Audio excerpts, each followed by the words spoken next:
What's up, everyone? Welcome to another edition of Tarun's Thoughts. My name's Tarun Shetty. These are my thoughts. Hope you guys are doing well. Happy Saturday. Hope you guys are enjoying your weekend. I don't know if I'm enjoying mine or not. I haven't decided yet. This is a game time decision, I guess. No, it's fine. Just rolling through this week with show after show. I was booked to this private Christmas party, so I brought my dad. I made a vlog about it. I hope you guys liked it, or maybe you hated it. It doesn't matter to me. But it was fun to be with my dad, and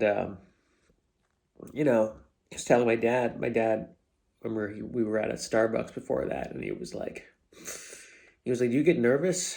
And I was like, "Oh, I do get nervous." But I was like, "Dad, I'm gonna bring you up to sing at the end," because he sings karaoke, and in my mind, I have tremendous guilt for, I always wanted to give my mom like these moments, make her happy, and I was like, this is my way of giving my dad something, because my dad loves singing karaoke, and now he has an audience at the end of my comedy shows. So whenever I headline a show, I'm like, hey, I purposely do this one bit, which isn't even that funny, but it's about my dad singing karaoke, and I just do it in my act, just so at the end, I'm like, hey, you guys want to hear my dad sing? And everybody wants to hear my dad sing because he's right there, and the guy from the joke is in the audience, and so they're very encouraging. So I feel like it's my way of, I don't know, it's not an ego thing, really. It's really, I really do want to give my dad something, so it's nice to see my dad sing and get this rousing applause. It really does make the night worth it. So that show was good. Could have easily been a train wreck. I told my dad, I go, hey, look, Dad, if they hate me, they're gonna hate you. And he's like, who cares? I've nothing to lose. I do like that about my dad. Doesn't really care too much. And then last night I was in this independent show. I put on my Instagram story. It was called Don't Tell, and they brought out a good crowd, but like a younger crowd, and I felt like I was performing like a crack house. There were two types of shows. There's so many types of shows. There are like these club shows, these corporate shows, these indie comedy shows.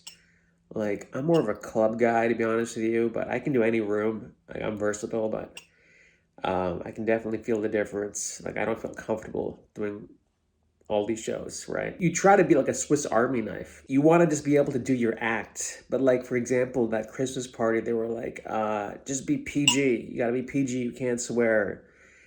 So that's something. And then the club shows, it's like anything really goes. And then the indie shows, you kind of have to cater it because it's a younger audience. You can't, be making references from 1985, right? So all these things, like, I learned. That's the magical thing about comedy is it's a learning thing still, right? Like, when I write my scripts, you write the script and you're done. You're like, oh, it's done. Yeah, you revise it a bunch of times, but when you're done, you're done.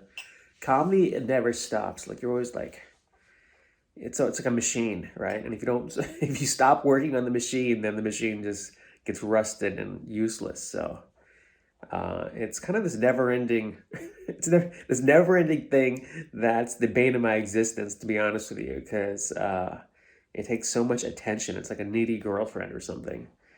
So I'm gonna be at Coconuts tonight just because a good friend of mine is headlining there, and I'm gonna, I do like that club.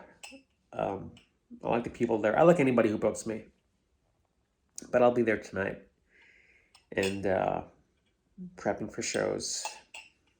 Honestly, the way I view comedy is just a way to keep myself, my mind healthy, because there's too much going on right now.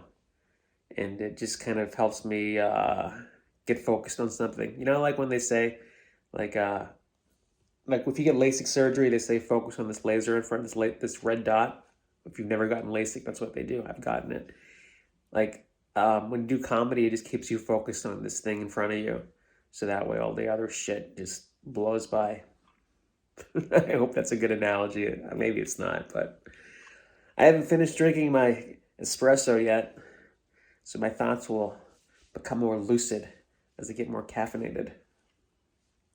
I hope you guys are having a great day, and we'll talk soon.